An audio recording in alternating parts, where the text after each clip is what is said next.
नमस्कार दोस्तों, स्वागत है एक बार फिर से आपके चैनल सिविल गुरुजी में। मैं engineer Amarendra Bharti, corporate trainer और आपके लिए सिविल गुरुजी। अगर आप भी सीखना चाह रहे हो कि किस तरीके से हमारा रेनफोर्समेंट लगता है, तो दोस्तों नोट्स के साथ जरूर बैठना। मतलब कॉपी पेन लेके बैठ जाओ ताकि आप भी इन चीजों को आराम से सीख सको। जैसा कि हम लोग साइड से आज आपको बताने वाले हैं। यहाँ पे हमारे साथ ट्रेनिंग इंजीनियर्स भी है, वो भी सीखेंगे। तो इस वीडियो के अंत तक बने रहना ताकि आप भी इन चीजों को आराम से सीख पाओ। तो शुरू करते हैं ये वीडियो। तो आज जो हम बात करेंगे वो बात करेंगे कॉलम के बारे में। ठीक है, जो हमारा जो भी स्ट्रक्चर होता है पूरा, उस स्ट्रक्चर में हमारा कॉलम में जो सरिया हम लगाते हैं, वो सरिया कैसे लगाते हैं, बस उसको समझ जाएंगे सारा काम हो जाएगा। क्योंकि हमारा जो पूरा शरीर होता है, शरीर में पूरा मांसपेशी और हड्डी है ना। तो हड्डी क्या करता है ना, जो हमारा मांसपेशी उसको एक शेप देके खड़ा रखता है। सेम उसी तरह का हमारा जो बिल्डिंग होता है, उस बिल्डिंग में तो हम लोग कंक्रीट डालते हैं। कंक्रीट के बाद ये जो हमारा रेनफोर्समेंट होता है उसको खड़े रखने में मदद करता है। जैसे कि हम लोग क्या करते हैं, जो हमारा कंक्रीट होता है, वो कंक्रीट का काम क्या है कि कंप्रेशन में वो बहुत मजबूत होता है ना। लेकिन टेंशन जब उसमें आता है, टेंशन लोड मतलब कि जब उसमें खिंचाव आता है, तो खिंचाव में ना कंक्रीट टूट जाता है।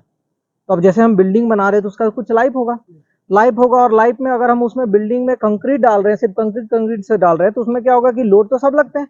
कंप्रेशन लोड को तो वो सहन कर लेगा, लेकिन जब वो टेंशन लोड लगेगा तो उसमें फेल हो जाएगा। तो वो टेंशन लगेगा, उसका उपाय ढूंढना पड़ेगा। तो टेंशन में उसको मजबूत करने के लिए हम लोग उसका उपाय ढूंढ लिए, जो कि हम लोग लगाते हैं सरिया। क्योंकि सरिया क्या होता है, हमारे टेंशन में बहुत ज्यादा मजबूत होता है।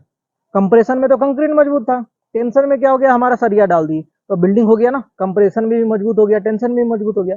तो हमारा जो रेनफोर्समेंट है, जो ये रेनफोर्समेंट हमारा टेंशन में मजबूत होता है। इसीलिए हम लोग क्या करते हैं, बिल्डिंग में जो भी कंक्रीट के साथ सरिया को डालते हैं ताकि इसको टेंशन में मजबूत रखे। ठीक है, अब ये हो गया। अब यहाँ पे हमारे पास कॉलम है। कॉलम में देखते हैं हमारे नंबर ऑफ बार्स बहुत ज्यादा है ना। और इसमें देख रहे हैं कि कुछ नीचे कटे हुए हैं और कुछ ऊपर में कटे हुए हैं, बहुत सारे, सब एक जगह पे नहीं कटे हैं। तो इसका भी आखिर कुछ रीजन होगा ना कि सब अलग अलग जगह पे क्यों कटे हैं।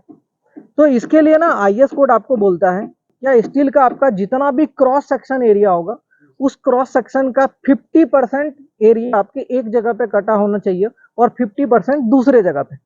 मतलब अगर मान लेते हैं ये नंबर ऑफ बार्स यहाँ पे मान लेते हैं 16, तो 8 सरिया आपके एक जगह पे कटेंगे और 8 सरिया दूसरे जगह पे। अब इसका भी रीजन है, मान लेते हैं कि ये हमारा पूरा कॉलम बना हुआ है और 16 सरिया ही एक जगह हम यहाँ पे पूरा कटा लेंगे। तो जब ऊपर से लोड आएगा इसमें, तो लोड आने की वजह से अब एक ही जगह पे पूरा कटा हुआ है। मतलब यहाँ पे क्या है, कहीं ना एक ही जगह पे ज्वाइंट होगा।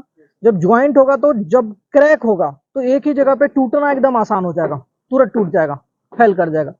लेकिन हम 50% अगर यहाँ पे रखें और 50% दूसरे जगह पे, तो उसको सीयर फेलियर होने से बचा देगा।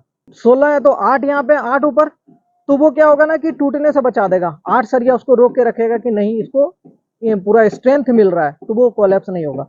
तो आईएस कोड बोला कि आपको जितना भी स्टील का क्रॉस सेक्शनल एरिया होगा उसका 50% एक जगह रखना है, 50% आपको दूसरी जगह रखना है। ठीक है, अब उसके लिए जो हम लोग साइट पे यूज करते हैं, वो साइट पे हम लोग जनरली 1 मीटर के डिफरेंस गैप पे लेके चलते हैं। मतलब जो हम सरिया कटाएंगे उसके बीच का डिस्टेंस नॉर्मली 1 मीटर रखेंगे और उसको रखेंगे जिग जैग वे में।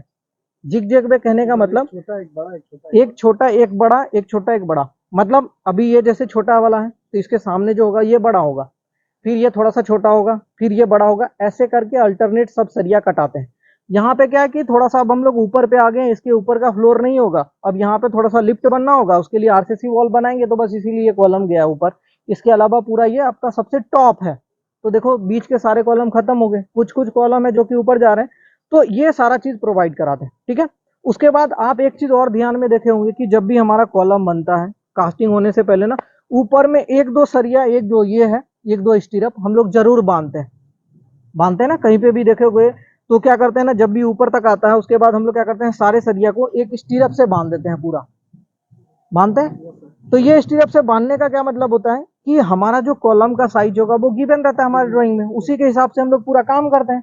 जब काम करने आएंगे और ऊपर कास्टिंग करना है, अगर मानो हम स्टीरअप से इसको नहीं बांध देंगे तो क्या होगा, ऊपर बिखर जाएगा। फिर जैसे ही बिगड़ा मतलब इसका प्लेसमेंट गड़बड़ हो जाएगा, जो सरिया का जहां पे प्लेस होना होगा उसका प्लेसमेंट खराब हो गया तो फिर आपका कॉलम का साइज गड़बड़ हो जाएगा। फिर हो सकता है कि आपका जो सरिया होगा ये सरिया बाहर निकल जाए और कोरोजन हो जाए, है ना। तो इसमें हम लोग कवर भी प्रोवाइड करते हैं उससे बचाने के लिए। तो अगर स्टीरअप का बात करें तो स्टीरअप का मेन काम होता है इन सबको अपने प्लेस पे बांध के रखना। पहला काम स्टीरअप का क्या काम है, जितने भी सरिया हैं उन सरिया को सबको अपने जगह पे प्लेस करके रखना, पहला काम। दूसरा क्या काम होता है कि ये इसको शियर फेल्योर से बचाता है। दो काम आपके स्टीरअप्स के होते हैं।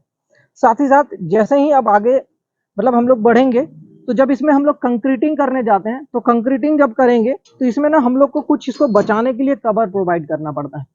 कॉलम के केस में हम लोग 40 mm का कवर प्रोवाइड करते हैं, ठीक है। तो मतलब जब इसका कंक्रीटिंग होगा, अगर ये पूरा पूरा सरिया लगा हुआ है, पूरा एक स्टीरअप बंधे हुए हैं, स्टीरअप बंधने के बाद अगर इसका हम लोग साइज पूछे कि इस कॉलम का साइज क्या होगा, तो हम लोग को जनरली ड्राइंग में दिया हुआ रहता है कि कवर कितना है।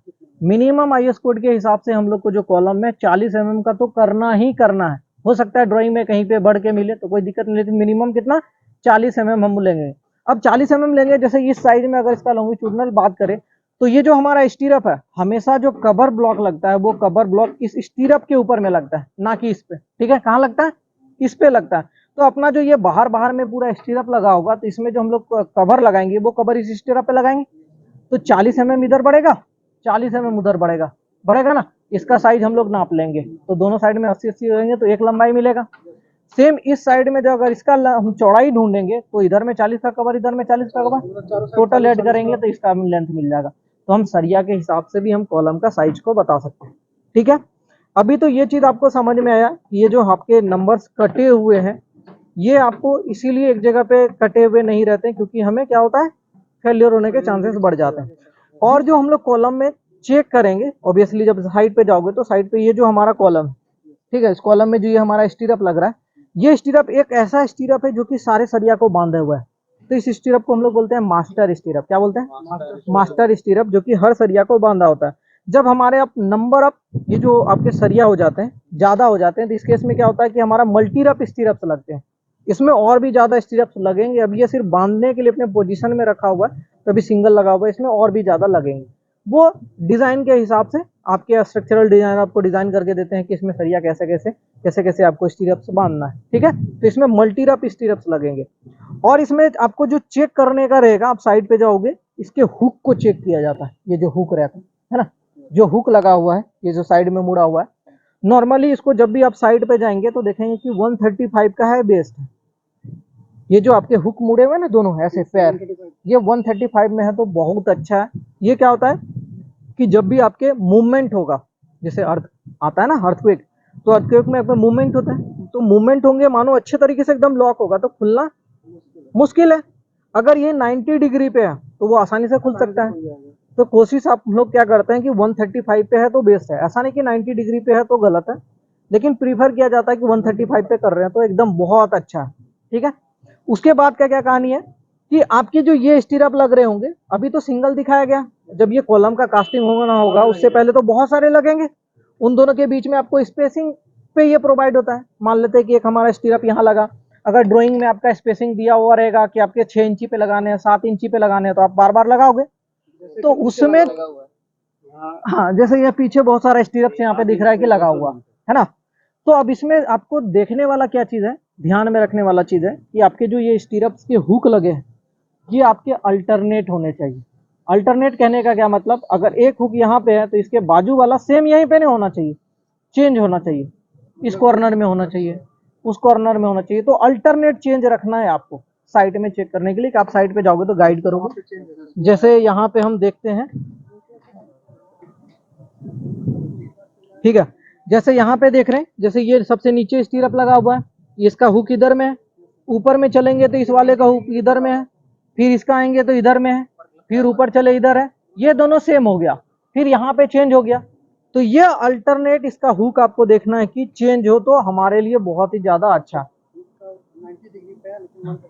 हाँ, 90 डिग्री पे है तो गलत नहीं है, 90 डिग्री भी बोलता है यस कोड चलेगा, लेकिन अगर आपका अर्थक्वेक जोन में आ रहा है तो अपने को 135 देना ही देना है, ये प्रोवाइड करना है। तो दोस्तों आशा करता हूं कि आपको ये वीडियो समझ में आया होगा। अगर ये वीडियो आपको अच्छा लगा होगा तो इस वीडियो के नीचे कमेंट में आप जरूर लिखना और अपने दोस्तों के साथ शेयर करना, ताकि वो भी इन चीजों को सीख सके। और अगर आप भी इन सारी चीजों को सीखना चाहते हो तो हमारे साथ जुड़ सकते हैं, कॉल कर सकते हैं 9111001234 पर। वीडियो देखने के लिए बहुत बहुत धन्यवाद। मिलेंगे अब अगले वीडियो में अगली जानकारी के साथ, तब तक जय हिंद, जय भारत।